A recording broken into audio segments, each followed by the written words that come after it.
This morning, Ryan Borgwardt, the Wisconsin man accused of faking his own drowning death and fleeing to Europe, now back in the U.S. and facing a misdemeanor charge of obstructing an officer. The judge entering a not guilty plea on his behalf. He has come back, apparently halfway around the world, voluntarily turned himself in. Authorities stressing the 45-year-old husband and father returned willingly. Has he said what compelled him to come back to Wisconsin? His family, I guess. Officials say Borgwardt's carefully plotted escape began on August 11th around 10 p.m. when he pushed off in a kayak into Wisconsin's Green Lake, later telling investigators everything hinged on me dying in the lake.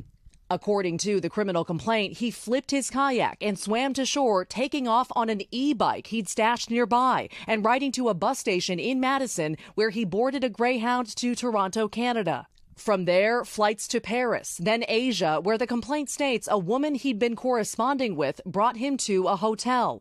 Later hunkered down in the country of Georgia, the complaint says Borgwardt read headlines about his own disappearance until November 8th, when he received an email from investigators and said his heart hit the floor. Authorities saying they'd searched his laptop, discovered inquiries about moving funds to foreign banks, and a new $375,000 life insurance policy for his family. Days later, releasing this proof of life video. I'm in my apartment. I am safe, secure, no problem. Still tight-lipped about Borgwardt's exact motive, the sheriff's department now seeking up to $40,000 in restitution to cover the cost of their initial frantic search. I could not imagine what these kids are going through. And that was what really drove us. All right. So what does this legal road look like ahead, Maggie, for him? Could he go to jail for this?